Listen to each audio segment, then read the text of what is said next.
perlu perlu diperhatikan ya nanti untuk suatu jurnal. Jadi nanti format jurnal itu saya rasa sudah pernah dikuliahkan di semester 1. Format jurnal standar itu hampir rata-rata formatnya adalah IMRAT gitu kan. Di mana kalau bagian depan itu abstrak ya, tapi bagian jurnalnya sendiri meliputi introduction, methods ya, result di sini ada result and discussion ya. Di bagian terakhir pasti mengenai pembahasan ya. Jadi introduction itu berisi misalnya background penelitian, kemudian tujuan penelitian. Tapi nanti akan kita lihat seperti apa introduction. Tapi format standarnya setelah abstrak itu adalah IMRAT. Ya, jadi kalau IMRAT di sini sudah kalau di abstrak di sini sudah dibuat di sini assess survival rates ya and clinical pre-treatment. Ingat sekali lagi ini pre-treatment ya. Jadi paling tidak untuk melihat bagaimana prospek pre-treatment supaya kita nanti menganjurkan kepada pasien hal apa yang harus dinilai. Prognostic factor in patient with clinically localized. Ingat sekali lagi di sini clinically localized. Jadi ini perlu kita pertanyakan apa yang dimaksud dengan clinically localized adenocarcinoma. Ya, kemudian ada metodenya di sini. Ini penjelasan singkat. Detailnya nanti tentunya kita tidak bisa mengandalkan hanya membaca yang namanya abstrak ya. Kita membaca abstrak untuk screening awal, kemudian kita masuk kepada nanti jurnalnya itu sendiri ya. Jadi ini metode penjelasan singkat, nanti bagaimana penelitian itu dilakukan ya, kemudian result menggambarkan penelitiannya, tapi ini pun hasilnya ini general, nggak bisa detail karena nanti detailnya kita mau lihat tadi prognostic factor. Di sini nggak ada disebutkan prognostic factor, ini hanya dua kategori saya rasa secara umum. Ini yang pertama ya untuk survival rate-nya. Kemudian yang kedua adalah untuk melihat bagaimana PSA-nya ya, prostate specific antigen ya. Blog boost saya rasa sudah lewat yang lalu, Anda mengerti apa ini yang dimaksud dengan PSA ya, prostate specific antigen ya. Kemudian conclusion ini di bagian akhir nanti, ini merupakan kesimpulan. Jadi ini gambaran singkat lah ya abstrak ini. Kemudian jurnal ini sekali lagi ya, ini penting ya, misalnya untuk kasus COVID nanti Anda akan nilai ini. Kapan diterima jurnalnya ya, kapan diterima, kapan direvisi, kapan dipublish. Ini penting ya. Ini penting ya untuk melihat sejauh apa perubahan yang terjadi. Misalnya ini jurnalnya ini tahun 2009 ya, mungkin saja sampai 2021 ini sudah 12 tahun yang lalu, mungkin saja terjadi perubahan besar dalam nanti penanganan kasus-kasus kanker prostat. Itu satu ya. Kemudian untuk penyakit-penyakit yang up to date, katakanlah seperti COVID, itu terus berubah. Jadi nanti Anda perlu lihat kapan diterima ya, kapan di accepted, nanti kapan dipublish ya. Itu penting ya. Itu penting karena datanya berubah-ubah. Jadi sama koasisten itu sering apa namanya? Saya berikan tugas untuk saripatikan tugasnya itu, kemudian nanti dinilai secara bersama. Termasuk ini yang saya jelaskan ya. Jadi perubahan 12 tahun ini ya, 12 tahun dalam dunia kedokteran pastinya akan bawa perubahan ya, yang besar sekali dalam penanganan kasus ya. Itu sekali lagi yang perlu disampaikan ataupun Anda catat nantinya ya. Kemudian ini introduction, ini berisi gambaran bagaimana penelitian itu dilakukan, kasusnya, kenapa penelitian dilakukan berdasarkan data. Ingat sekali lagi berdasarkan data ya. Kemudian Anda silakan nanti baca ya, baca untuk kanker prostat ini. Jadi kalau kita lihat di sini dari introduction ya, dari introduction, bagian yang terpenting dari introduction adalah bagian paling akhirnya. Bagian paling akhir dari introduction ya tentunya ini ya. Karena kenapa? Karena hampir semua jurnal itu meletakkan tujuan penelitiannya adalah bagian paling akhir dari introduction. Jadi kalau kita lihat di sini ya, ini penting. The objective of the present study was to assess survival rates and pretreatment prognostic factor in patient with localized prostate cancer. Jadi ini tujuan penelitian, ya itu yang dicantumkannya di abstrak. Kemudian bagaimana metodologinya? Ya dilihat di sini. Penelitiannya adalah penelitian kohort. Ingat sekali lagi untuk prognosis, yang namanya prognosis meramalkan masa depan itu desain terendahnya. Desain yang paling rendah untuk menentukan masa depan adalah kohort. Ya, bagaimana dengan case control? Case control tidak bisa digunakan untuk riset prognostik. Ya, karena nanti untuk survival rate dan lain sebagainya itu hanya didapat dari penelitian kohort. Bagaimana dengan RCT? RCT bisa, ya, karena RCT itu adalah bentuk kohort, cuman ada intervensi di sana. Ya, jadi kohort ini penting, ya. Kohort study katanya nanti kita lihat apa benar-benar kohort atau tidak. Ya, jadi ini katanya datanya adalah data cancer, ya, data cancer dari kota Rio de Janeiro, ya. Jadi di bagian tenggara, ya, bagian tenggara dari Brazil dari tahun 90 sampai dengan tahun 99. Artinya apa ini? Ya, datanya data tahun 90 ya sampai dengan 99 ya. Kemudian risetnya itu dipublish 2009, itu 10 tahun kemudian. Artinya desain penelitian ini adalah retrospektif kohort, ya, bukan prospektif kohort. Ini walaupun ditulisnya kohort study, ya, dari sini kita bisa simpulkan desainnya adalah retrospektif kohort, ya, bukan prospektif kohort atau survival kohort, nanti bukan seperti itu. Ya, jadi ini dari data, sebenarnya dari database kalau kita ambil kesimpulan dari data tahun 90 sampai dengan 99. Artinya nanti tahun yang pasien yang didiagnostik tahun 99 ya di tahun 2009 kasusnya itu sudah berjalan 10 tahun. Cukup untuk menilai yang namanya 5 years ataupun 10 years. 10 years sampai 2009 ya. Kalau 5 years itu sampai 2004 pun sudah cukup ya. Ini artinya desainnya, risetnya di sini adalah retrospektif kohort. Retrospektif kohort tetap bagian dari kohort study. Ingat sekali lagi pelajaran semester 1 di metode. Yang mana kasusnya? Ya, jadi pasien dengan adenosea. Ya, adenosea yang dikonfirmasi dengan pemeriksaan histopatologi ya, kemudian dengan kode ICDO, kode C61 ya dan seterusnya. Kemudian stadiumnya ya ini di tepinya. Jadi kalau kita lihat di sini stadiumnya berdasarkan TNM ya. TNM hanya stage 1, stage 2 ya. Stage 1 dan stage 2. Ingat sekali lagi stage 3 tidak termasuk di dalamnya ataupun stage 4 ya. Ketika Anda jumpai pasien stage 4 Anda spesialis urologi ataupun stage 3 artinya jurnal ini langsung tidak applicable ya, bukan tidak valid, tidak applicable ketika Anda jumpai pasien dengan stadium TNM stadium 1, 2, stadium 3. Ini karena risetnya hanya stadium 1 dan stadium 2. Ataupun stadium menurut J. Whitmore, ini stadium A1, A2, B1 ataupun B2 ya. Jadi ini penting ya untuk melihat siapa saja yang masuk ke dalam kohort tadi ya. Ini untuk yang pertama adalah untuk melihat siapa yang diseleksi nanti. Yaitu yang pertama, nanti silakan dibaca, harusnya ini sudah dibaca ya.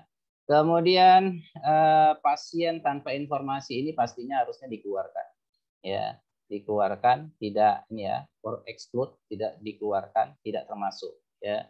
Ini untuk menghindari nanti kesalahan dalam pemilihan. Ini penting informasi ini ya. Penting untuk Anda cari. Ya, ini tidak terdapat di bagian metodologi di abstrak. Ya. Kemudian pengumpulan data di sini Anda bisa lihat variabel of interest ini yang kita duga sebagai prognostik faktor. Variable of interest ini nanti sebagai prognostik faktor, walaupun di sini hanya katanya nilai PSA saja, tapi data-data yang lain tentunya ada. Ya, kemudian software analisis dicantumkan dan lain sebagainya. Di sini ada datanya, ya ada datanya. Kemudian yang stadium 3 harusnya ini tidak dimasukkan, nanti silakan, ini pasti dikeluarkan, ya ini dikeluarkan dan lain sebagainya. Ini informasi ini penting supaya nanti generalisasi kepada populasi kita atau pasien kita cocok atau tidak, ya. Kemudian outcome-nya apa? Outcome-nya yang pasti adalah kematian karena kanker prostat. Jadi di sini kalau dikatakan kematian, tanggal kematian atau waktu kematian, kemudian penyebab kematian dikumpul melalui informasi database, ya, database. Artinya kematian itu mungkin saja sudah terjadi, ya, mungkin saja sudah terjadi, tapi yang terpenting adalah kenapa dia mati, ya. Apakah efek karena kanker prostatnya langsung atau karena efek lain? Itu penting, ya. Penting karena nanti kalau kita lihat tadi ada kanker prostat tahun 90, ya. Kalau kita lihat kanker prostat ini umurnya nanti di atas 70, ya. Sampai tahun 2009 tentunya kemungkinan orang yang hidup sampai umur 90-an tahun itu sangat sedikit, ya. Sangat sedikit. Tentunya sudah banyak yang mati juga. Jadi jangan sampai nanti mati karena tertabrak mobil atau bunuh diri misalnya termasuk dalam kematian. Itu penting, ya. Jadi ini makanya di sini dikaitkan dengan kanker prostat secara langsung. Di sini harus dituliskan bagaimana penilaian kematian. Yang pasti di sini ada palliative care, data palliative care, ya. Ingat sekali lagi paliatif ini adalah sebenarnya bukan pengobatan, ya. Ini hanya meringankan penderitaan, ya. Jadi kalau dikatakan paliatif itu nanti tidak mengobati, ya. Palliative care itu hanya meringankan penderitaan, misalnya dikasih morfin dan lain sebagainya, ya, atau analgetik yang kuat. Jadi ini palliative care, data palliative care itu yang dikumpul nantinya, ya. Kemudian underlying cause of death di sini didapatkan informasinya yang pasti diduga karena prostat cancer itu, bukan karena hal yang lain. Tadi karena kecelakaan kah, karena bunuh diri kah, ya, yang pasti karena prostat cancer diduga, ya. Kemudian di sini disebutkan, ya ini cukup panjang metodologinya, cukup panjang. Di sini for survival analysis dipertimbangkan event death. Yang pertama, yang event death ini apa? Yaitu tanggal kematian yang dikarenakan kanker prostat secara langsung ataupun karena treatment ini, ya, direct consequences of treatment. Artinya, ya, dalam data ini yang dimasukkan adalah data kanker prostat dan kematian karena kanker prostat, itu bukan karena hal-hal yang lain atau diduga karena kanker prostat, ya. Kemudian nanti ini ada keterangan gambar 1 dan lain sebagainya.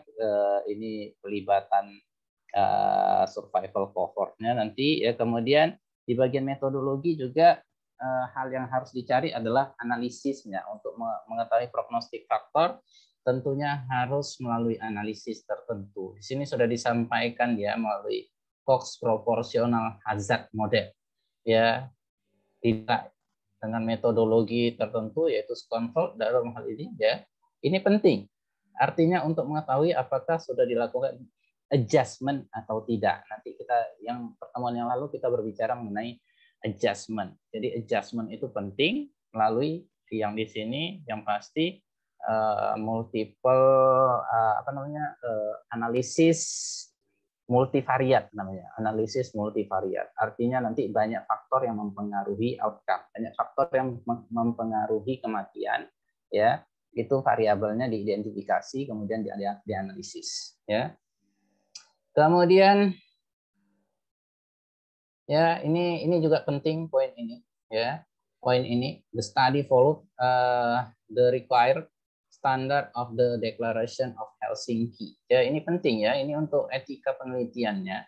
Ini penting dinilai ya. Sekalipun risetnya menggunakan database. Kalau kita lihat ini risetnya misalnya Deklarasi Helsinki ini mengatur untuk riset-riset eksperimen ya, muncul karena background Perang Dunia Kedua dan lain sebagainya. Tapi nanti untuk penelitian observasional sekalipun ya yang melibatkan manusia ataupun nanti penyakitnya, ini perlu dihargai haknya ya, sekalipun orangnya sudah tidak ada. Makanya ini perlu ya. Apakah perlu? Ini kan riset datanya data tahun 99, 90 sampai 99. Jawabnya tetap perlu. Ya, nanti kalau enggak Prof. Roseima itu yang sering berbicara mengenai Deklarasi Helsinki itu apa dan pentingnya ya. Dimarah beliau kalau ini tidak ada. Ini poin ini salah satu poin penting juga yang harus dinilai. Ya, tidak boleh mencederai nilai-nilai kemanusiaan dan lain sebagainya. Kemudian di sini ada result ya, hasilnya ya, hasil. Kemudian ini tadi gambar 1 katanya ini untuk melihat kohort pertama dan seterusnya, di sini dijelaskan ya, mana jadi ya agak sedikit di atas gambar 1. Ini ya gambar 1 ini bagaimana pasien dilibatkan itu tercantum di gambar 1. Kemudian gambar 2 ada kurva seperti ini yang lalu kita sudah singgung. Ini namanya kurva Kaplan-Meier ya, Kaplan-Meier untuk melihat survivalnya ya. Nanti kita akan coba interpretasikan. Ini kita singgung tentang apanya dulu ya, jurnalnya. Ini juga sama ya, kurva Kaplan-Meier. Tapi ini kenapa ada garis 100% ya? Kenapa ada yang 100%-nya? Anda lihat nanti di sini ada 3 garis. Ini untuk yang kategori apa ini? Ya, kategori pretreatment degree histological differentiation berdasarkan Gleason score. Ya, ini Gleason score 2 sampai 4, 5 sampai 6 dan 7 sampai 10. Ya. Kemudian di sini ada tabel 1 baseline karakteristik. Jadi apa itu prognostik faktor? Maka kita perlu duga ini sebagai prognostik faktor dari kanker prostat yang ada di Brasil. Termasuk dimasukkannya di sini adalah tingkat pendidikan. Ya, ini tingkat pendidikan. Ada yang tidak sekolah dan lain sebagainya. Jadi ini dimasukkan ke dalam kemungkinan suatu confounding faktor yang menentukan nanti terjadinya kematian. Ya, ini harusnya diidentifikasi dan dianalisis nanti. Ya, kemudian di tabel 2 ada namanya hazard ratio, ya, ini nanti akan kita singgung. Hazard ratio ini produk dari Cox proporsional hazard tadi. Ya, yang di atas kan ada ya di analisisnya, analisis data dengan Cox proporsional hazard, maka menghasilkan yang namanya hazard ratio. Ya, itu jurnalnya. Kemudian di bagian akhir ada diskusi, ya, ada diskusi, ya. Diskusi ini mencantumkan riset yang mungkin sejalan dengan riset kita ataupun yang bertolak belakang juga dicantumkan. Ya, kalau dalam bahasa kalau di bahasa apa namanya skripsi itu ada namanya pembahasan. Jadi yang dibahas adalah sesuai dengan temuan kita dan temuan orang lain. Ya, kalau temuan kita menyatakan ada hubungan, ya kita cantumkan dulu penelitian orang yang menyatakan ada hubungan atau mirip dengan penelitian kita, kemudian kita cantumkan penelitian yang bertolak belakang dengan penelitian kita. Jadi jangan yang setuju aja sama dengan kita, tapi yang tidak setuju dengan temuan kita juga dicantumkan. Itu artinya objektif ya. Kemudian di bagian paling akhir harusnya ada bagian tersendiri tapi tidak wajib memang, yaitu conclusion ya. Di sini nggak ada conclusionnya di format standar jurnal di IMRAC ya. Conclusion kalau kita lihat ini hanya di bagian akhir dari discussion ya, di bagian akhir dari discussion. Ini conclusionnya nanti ya, di bagian paling akhir. Itu dia untuk jurnalnya. Jadi kita bahas tentang jurnalnya itu sendiri. Jadi critical appraisal, bagaimana critical appraisal tentunya berdasarkan prinsip VIA, valid, important, applicability. Ya,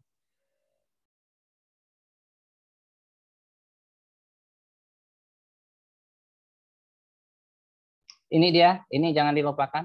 Riwayat alamiah penyakit dari semester 3 kita terus ketemu ini. Ya. Jadi biological onset, masuk clinical diagnosis, ini outcome. Ini penting ya. Karena nanti untuk prognosis, ketika kita berbicara prognosis, ketika dia didiagnosis akan menjadi apa? Ya, maka titik ini merupakan menjadi titik yang penting. Jadi kalau dalam hal riset tadi, kalau dikatakannya hanya stadium 1 dan 2 menurut stadium TNM, itu semuanya harus stadium 1 dan 2. Stadium 3 dan 4 tidak dimasukkan. Itu yang maksudnya kita harus mengenal ini. Ya, ini titik terpenting. Jadi dari sinilah penelitian kohort itu dilakukan. Dari diagnosis sampai terjadinya outcome. Outcome-nya apa? Kematian. Jadi ketika orangnya meninggal, dikode dengan outcome. Ketika masih hidup pada saat riset, tentunya harus dikode dengan yang hidup. Jadi ini masalah pengkodean dalam analisis statistik. Nanti itu kita bicara di semester 7 di praktikum SPSS, ya semester 6 atau semester 7 praktikum SPSS. Jadi titik ini titik penting.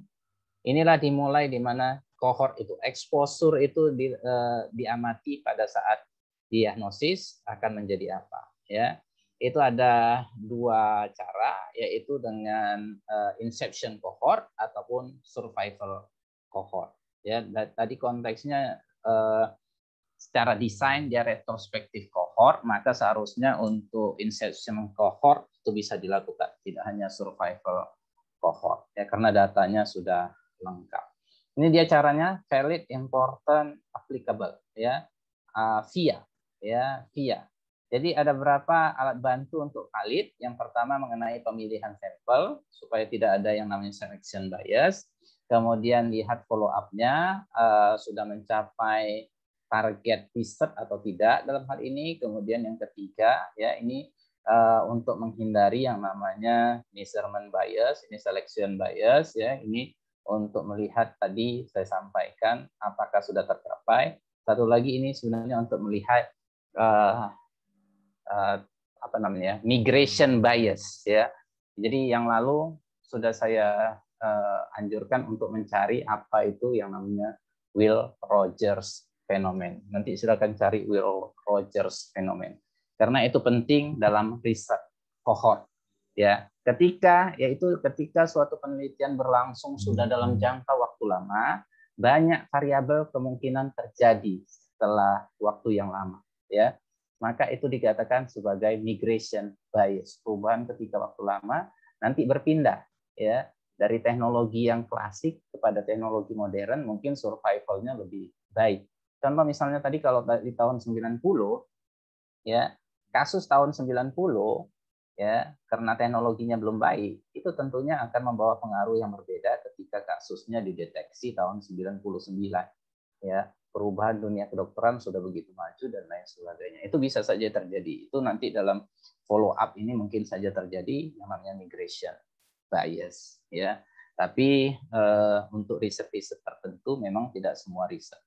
Kemudian jika subgrup memiliki prognostik yang berbeda, ini tadi measurement bias. Kemudian yang keempat, jika subgrup memiliki prognostik yang berbeda, apakah dilakukan sesuaian, ya, untuk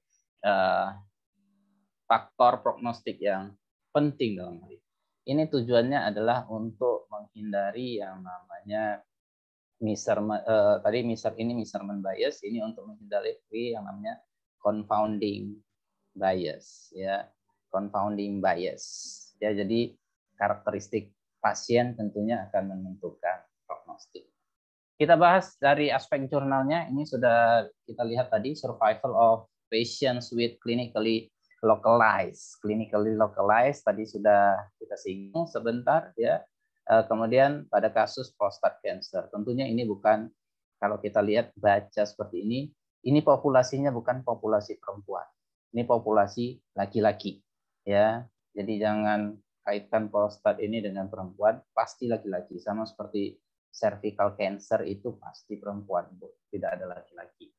Tujuannya adalah untuk menilai survival rates dan pretreatment prognostic factor, ya, pada pasien dengan kanker prostat yang terlokalisasi, ya, lokalisasi. Nanti kalau kita bicara lokalisasi, kalau di Indonesia itu maknanya sudah peoratif, sudah negatif. Lokalisasi diasumsikan dengan tempat pelacuran dan lain sebagainya ya, tapi ini prostat cancer yang localized, sebenarnya terlokalisir ya, atau terlokalisasi lah boleh ya, walaupun maknanya jadi peoratif. Lihat bagian introduction, bagian paling akhir tadi ya, halaman 2 kolom kedua atau kolom sebelah kanan. Kita lihat apakah dari pemilihannya ini tidak ada bias ya, apakah didefinisikan dalam hal ini sampelnya itu representatif atau tidak, khususnya pada poin yang sama dari perjalanan penyakitnya. Ingat, ini berbicara mengenai stadium ya. Ketika pasien kita stadium 2, stadium 3, kita lihat jurnal ini, pasti jurnal ini tidak aplikatif nanti ya. Itu yang pertama. Kemudian untuk menentukan validitas ya, ini penting, definisi operasional ya, definisi operasional mengenai siapa sampel dan lain sebagainya. Ini berbicara mengenai yang namanya selection bias, apakah mewakili populasi atau tidak. Ini sudah kita singgung pertemuan yang lalu. Kita masuk ke aplikasi jurnalnya sekarang ya, appraisalnya. Jadi kalau kita lihat di sini cohort pada bagian halaman 2 masih halaman yang sama ya. Pada kolom kanan tadi paragraf pertama bagian methods. Di sini ada bagian methods ya. Silakan dilihat paragraf pertama, siapa saja yang masuk. Yang pasti harus nanti di hasilnya harus hanya stadium 1 dan 2 saja menurut 10M ya. Kemudian menurut stadium Jewett Whitmore ini stadium A1 sampai dengan B2. Ya, di luar ini harusnya itu dikeluarkan. Buktinya di mana? Di hasil nanti tentunya akan kita lihat. Kemudian apakah follow up cukup panjang untuk mengamati yang namanya outcome? Apakah lengkap? Ingat sekali lagi, lengkap ya, pengertian lengkap ya, itu 20% tidak boleh lost to follow up. Tapi bagaimana dengan prognostikan? Ada yang mati gitu kan, atau pada studi prognosis ada yang mati, tapi apakah itu dikatakan follow up, lost to follow up? Jawabannya tidak. Sudah saya jawab pertemuan yang lalu ya. Ketika pasien itu meninggal, itu masuk dalam, atau pasien meninggal atau pasien tidak bisa diamati, itu masuk dalam periode sensor namanya dalam penelitian survival ini atau prognosis. Sensor itu terbagi atas 2, sensor kiri dan sensor kanan. Right sensor and left sensor. Yang dimaksud sensor kanan, right sensor atau sensor yang benar ketika pasien itu atau ketika subjek itu menemui outcome-nya. Dalam hal ini kematian karena kanker prostat. Kalau dia pindah alamat, macam mana? Kalau dia pindah ke Indonesia, dari Brasil pindah ke Indonesia, tidak ada data lanjutan, maka dia masuk dalam posisi left sensor. Ya, tidak dikatakan lost to follow up, tapi masuk dalam periode sensor, tapi tidak ada outcome-nya. Ya. Orang yang meninggal, efeknya itu bisa dilihat di data tadi ya, karena kematian karena perawatan paliatif atau kematian di rumah sakit, maka dikategorikan sebagai right sensor. Itu penting ya. Ini penting, komplit ini. Jadi jangan bilang dokter itu kan pasiennya atau survivalnya terakhir tinggal 20%. Artinya yang sudah tidak bisa diamati kan 80%. Ya. Apakah itu lost to follow up? Jawabannya tidak ya. Jawabannya tidak. Dalam analisis itu bisa dilakukan. Walaupun di sini setidaknya ya pada 80% itu bisa dilakukan pengamatan, dianggap sebagai valid ya.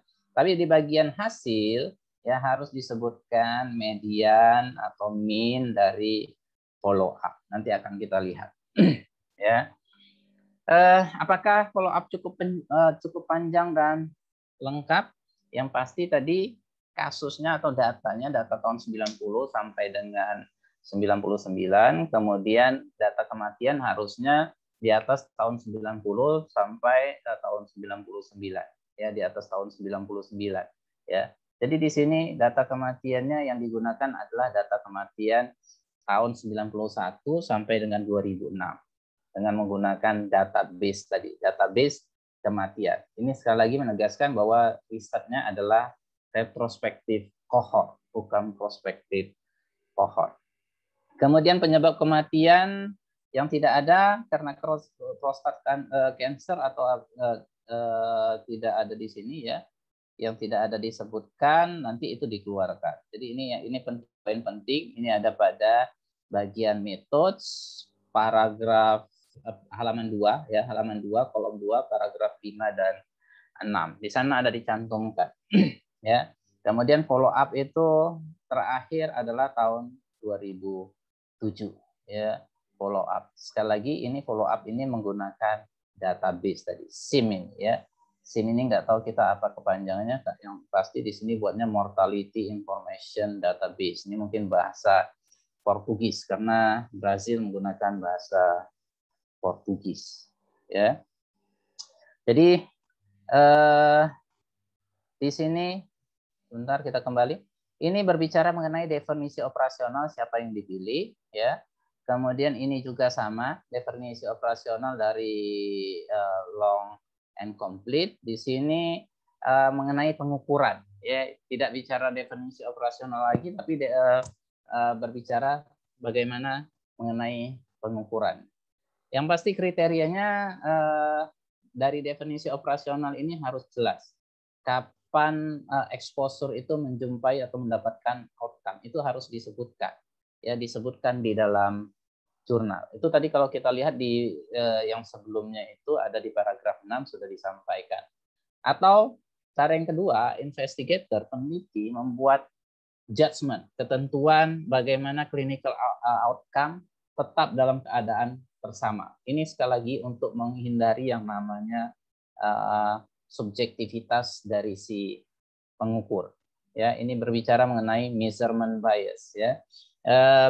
Untuk menghindari yang namanya measurement bias. Bagaimana jadi peneliti menentukan bagaimana clinical outcome itu tetap dalam keadaan bersama ya. Setidaknya terhadap clinical karakteristik ataupun prognostik faktor ya. Kemudian di bagian metode ya, metodologi harus disebutkan definisi yang jelas ya, definisi yang jelas bagaimana kita mengambil outcome-nya. Tadi seperti saya sampaikan, apakah orang yang mati karena kecelakaan atau bukan karena kanker prostatnya langsung itu masuk, maka di bagian metode ya, peneliti harus membuat judgment dan menjelaskan bagaimana itu terjadi. Jadi kalau kita lihat ya, ada dua pendapat di sini ya. Ada dua pendapat. Jadi kalau kita lihat di sini ya, untuk meminimalisir efek dari pengukuran ya, bias dalam pengukuran terhadap outcome, peneliti harus menentukan spesifik kriteria ya, spesifik kriteria untuk setiap outcome yang penting dan menggunakannya dalam data follow up. Ya, ini menurut kalau kita lihat referensinya, silakan referensinya, ini penting juga, evidence based medicine how to practice and teach EBM. Ya, ini menurut Sharon Strauss ya, menurut Sharon Strauss ya. Pada valid study, pada studi yang valid ya, jadi peneliti membuat judgment ya, judgment tentang clinical outcome tetap dalam keadaan bersama. Paling tidak nanti khususnya terhadap karakteristik pasien ya, karakteristik pasien ataupun yang digunakan sebagai prognostik faktor intinya. Ya. Kemudian ya, pada studi yang menggunakan database ya, pada studi yang menggunakan database ini menurut Gordon Guyatt ya, nanti ini silakan dilihat. Pada penggunaan database ya, tentunya orang yang memasukkan data tentunya unblinded gitu ya, tidak tersamar ya, and those who record predictor data always blinded gitu ya. Jadi di sini unblinded ya, tapi yang poin paling penting adalah di sini ini dia ya, will be unaware of the hypothesis of the future investigators making use of database, tapi tidak aware ya, ataupun kita bilang tidak mempunyai kepentingan terhadap hipotesis yang dibuat peneliti di kemudian hari ya, atau dibuat peneliti yang lain di kemudian hari, ya. Artinya pengukuran ini tetap harus dilakukan secara objektif, ya.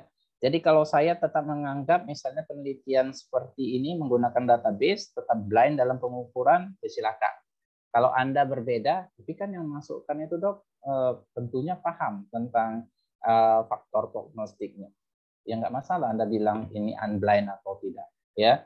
Karena ini dua-dua ada patokannya di sini, ya. Di yang pertama ini ada ya judgement yang pertama, yang kedua ini menurut Gordon Guyatt, ini Profesor Gordon Guyatt, ya.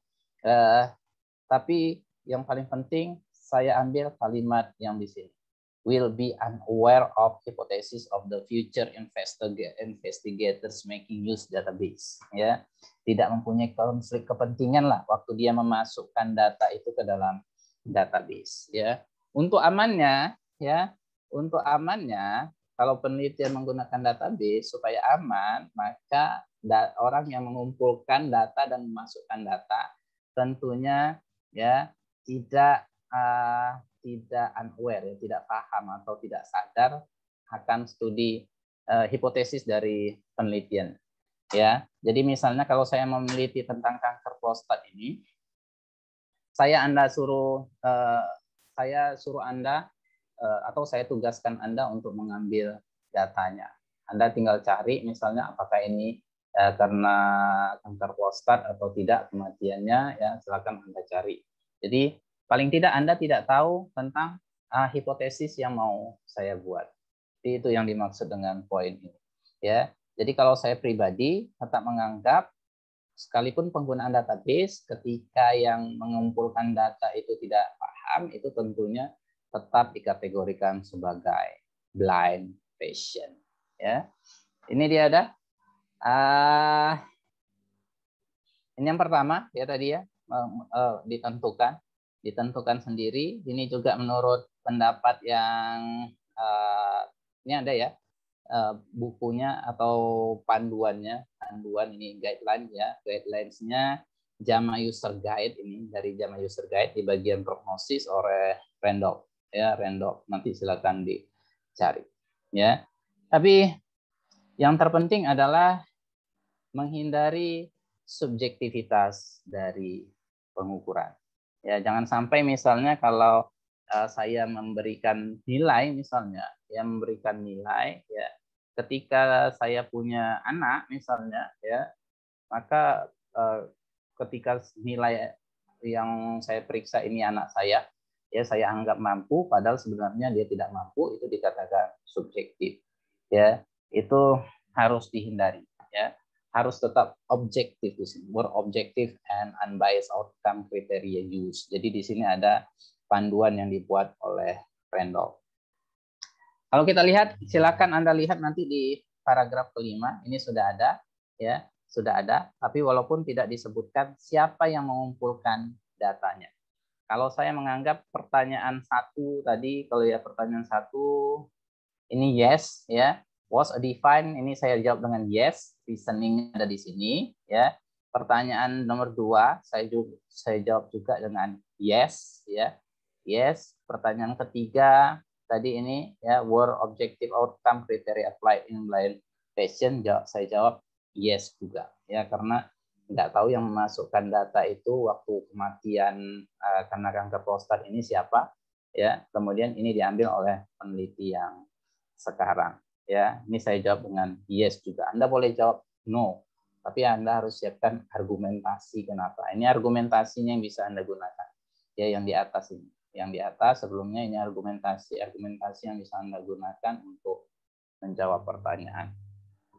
Kemudian poin keempat dari validity, ya. Jika subgrup memiliki prognosis yang berbeda, apakah prognostik faktornya diidentifikasi atau tidak? Ya, ini sudah saya jelaskan apa itu prognostik faktor, apa itu risk faktor, ini sudah saya jelaskan. Ya. Dalam hal ini konteksnya kanker prostat, apa prognostik faktornya? Maka itu diidentifikasi oleh penelitinya, itu tercantum pada tabel 1. Baseline karakteristik. Jadi ini patut kita duga akan memberikan dampak kepada kanker prostat. Yaitu umur, kalau kita lihat ini ada juga umur 50 ya sampai 50 ya sampai dengan di atas 80 ya. Ini dia. Kemudian warna kulit black, white ya, mix ya. Mix. Jadi ada 3 jenis warna kulit, kulit putih ya atau caucasoid ya, kemudian black atau di sini negroid misalnya atau mix. Ini campuran ya.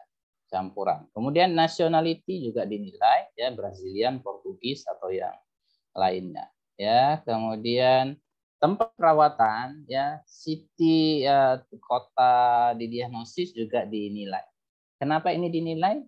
Paling tidak untuk melihat jangan-jangan karena dia dekat dengan ibu kota negara, makanya prognosisnya lebih baik. Ya misalnya karena dia tinggal di Jakarta, prognosisnya lebih baik daripada yang tinggal di daerah tidak atau sulit dijangkau, misalnya di Medan ya, Medan masih gampang juga menjangkau Jakarta sih, atau di tempat yang lain yang tidak terjangkau. Ini dia tujuannya biasanya. Kemudian di sini apa ya, pendidikan ya, ini pendidikan ya, pendidikan. Kemudian kadar prostat spesifik antigen ya, prostat spesifik antigen. Inilah yang diduga sebagai prognostik faktornya ya, yang diduga sebagai prognostik faktornya. Silakan dibaca di halaman bagian metode, masih halaman bagian metode, paragraf halaman 2, kolom 1, paragraf 3 dan 4 ya, paragraf 3 dan 4. Jadi di sini dilakukan penyesuaian dengan yang namanya Cox proportional hazard. Lihat tadi, kita ke prostat cancer-nya.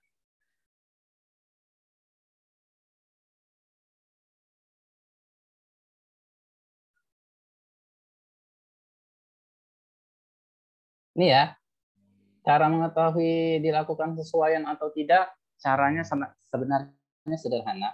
Ketika dia lakukan uji multivariat. Multivariat itu dalam dunia klinis atau dunia kedokteran tidak banyak ya. Yang ada pertama misalnya logistik regresi ya.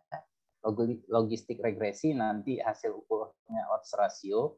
Kemudian Cox proportional hazard ini juga multivariate analysis, hasilnya itu adalah hazard ratio nantinya ya, hazard ratio. Jadi dari ini dapat hazard ratio dari logistik regresi. Ketika di sini pakai Cox katanya CPH ini Cox proportional hazard, berarti dia sudah dilakukan sesuaian, atau nanti dengan logistik regresi. Itu saja ya, itu saja untuk melihatnya.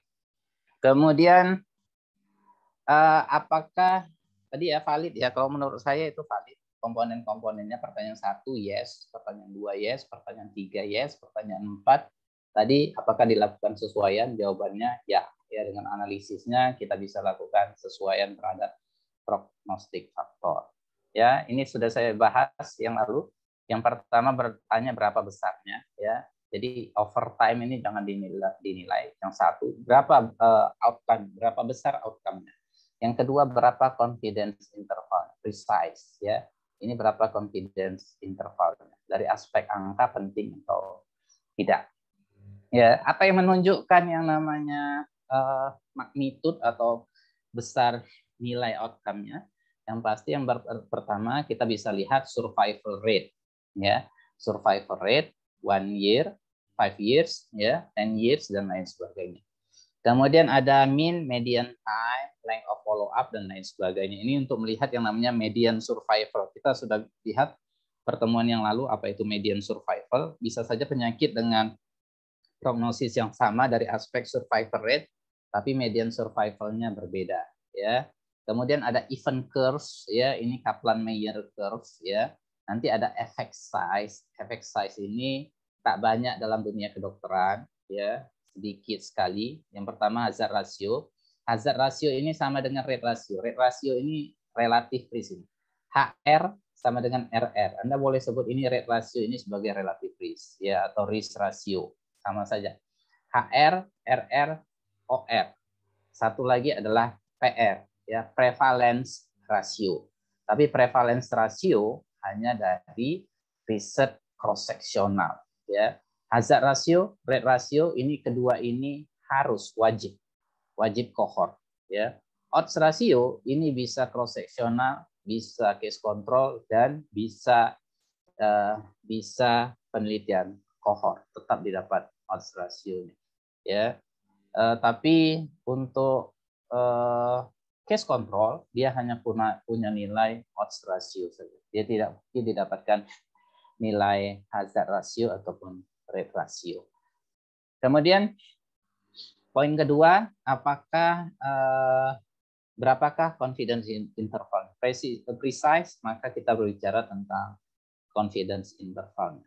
Sempit, confidence interval yang sempit, maka kemungkinan precise itu adalah lebih besar. Jadi kita tidak perlu mengestimasikannya jauh-jauh, ya. Jadi misalnya survivor rate-nya 20% dengan confidence interval 25% sampai dengan 19% misalnya. Ya. Itu kan sempit, daripada kita mengestimasi misalnya antara 90% sampai dengan 5%, ya, itu jauh sekali, ya, terlalu lebar rentangnya. Ini berbicara tentang rentang confidence interval, ya.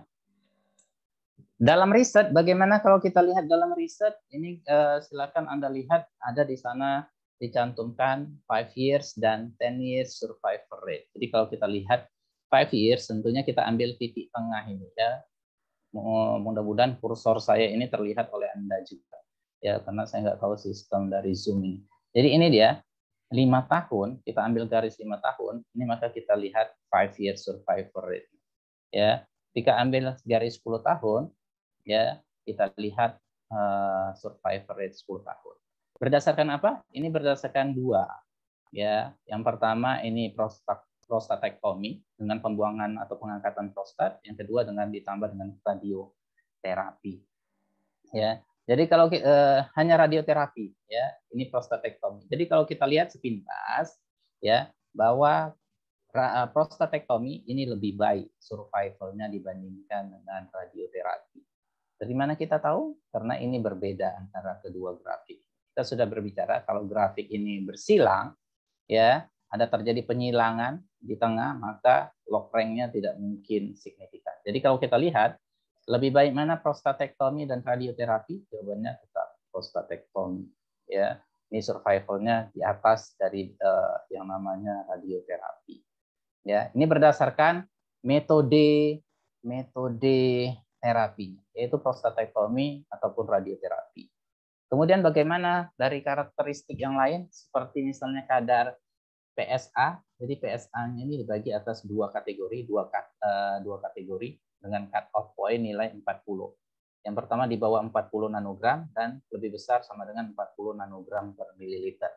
Jadi kadar PSA-nya. Kalau kita lihat di sini PSA dengan kadar di bawah 40 nanogram, ini prognosisnya lebih baik daripada orang dengan PSA di bawah, di atas, ya, lebih besar sama dengan 40 nanogram. Jadi kalau kita lihat ini signifikan.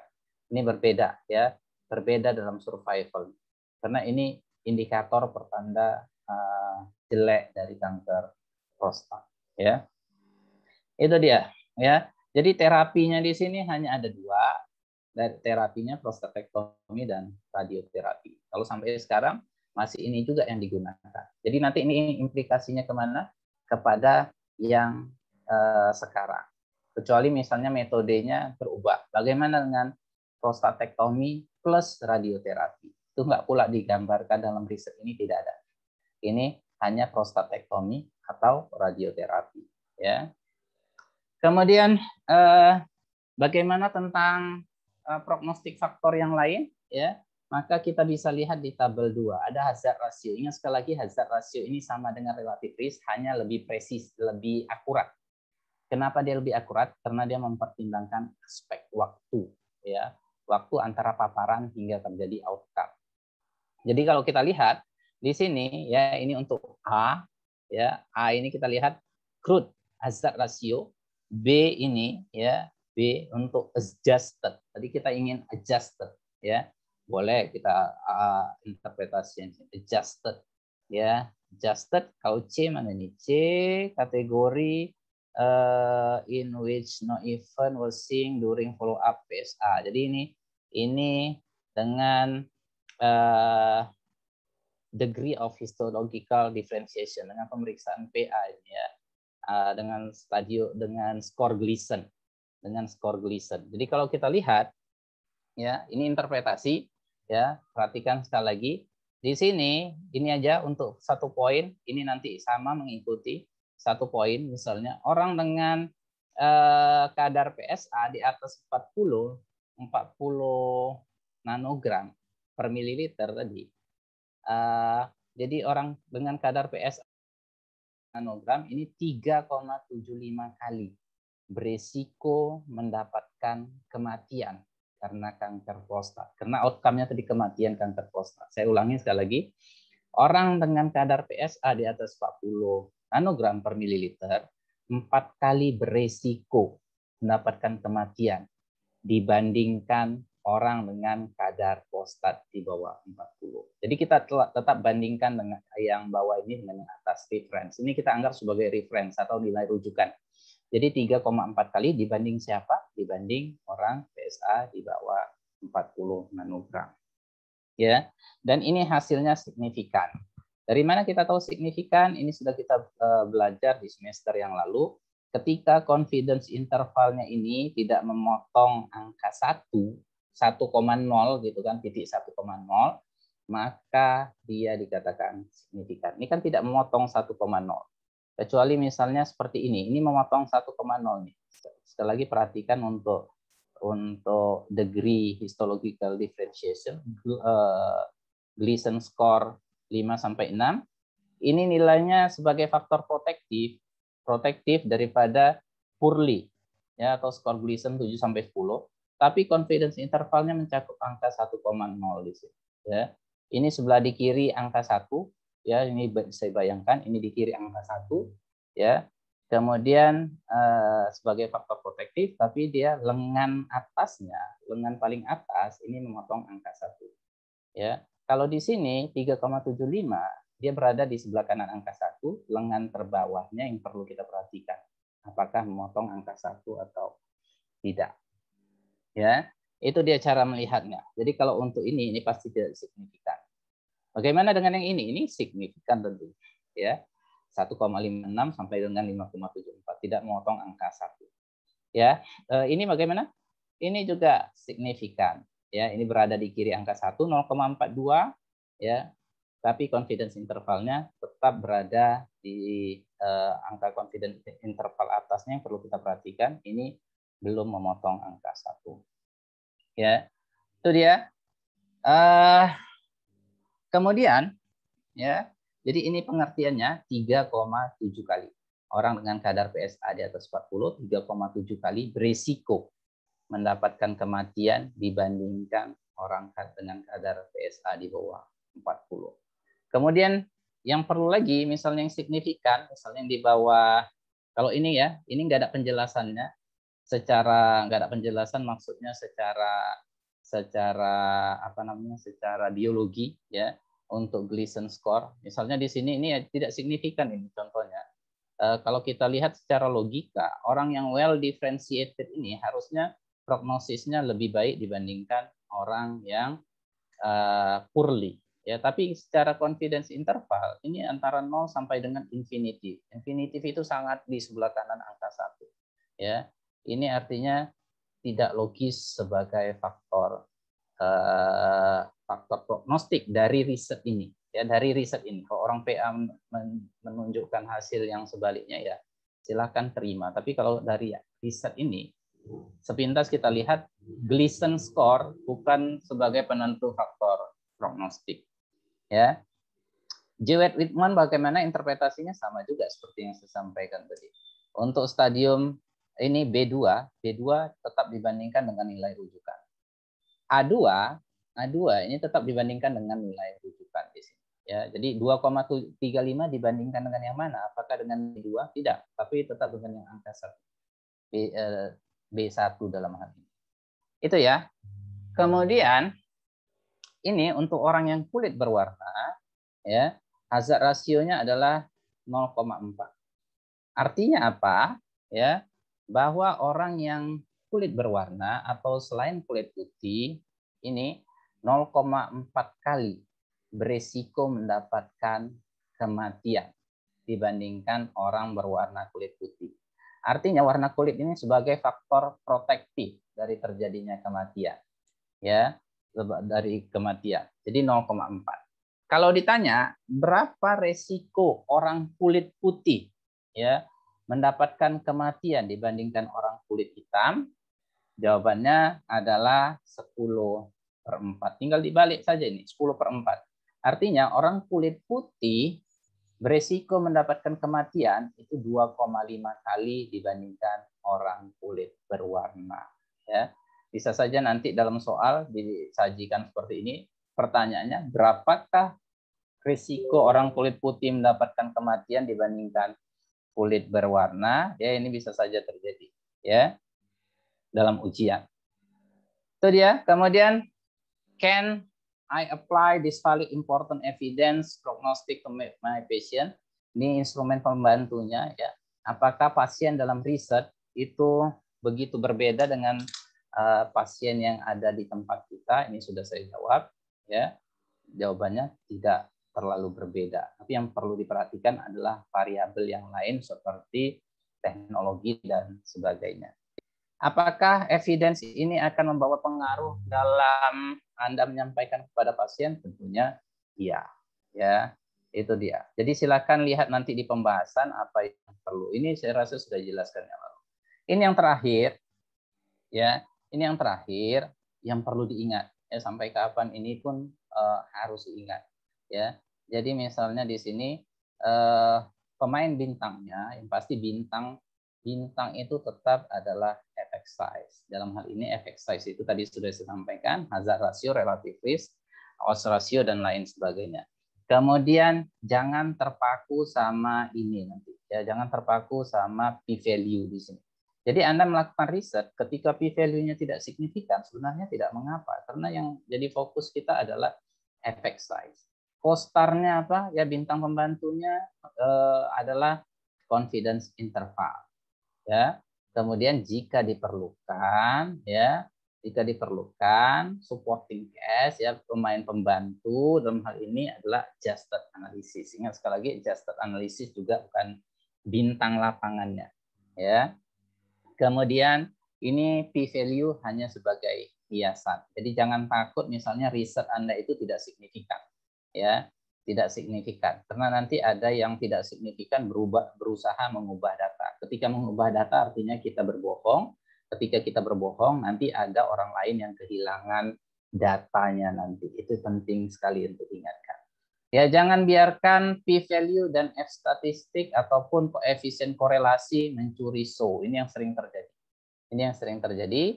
Effect size harus tetap menjadi fokus perhatian. Kemudian harus diingat bahwa melibatkan semuanya dalam suatu permainan tentunya akan menjadi hal yang baik, ya. Ini bisa ditemukan dalam buku ini, silakan dicari. Ini quote dari akhir, karena selama ini profesor itu atau misalnya yang lain, supervisor Anda itu hanya terpaku sama p-value saja, ya. Sebenarnya p-value adalah bukan fokus dari riset. Saya rasa itu yang terakhir, ya. Ini waktu kita sudah habis, ya. Saya tutup dengan Assalamualaikum warahmatullahi wabarakatuh. Terima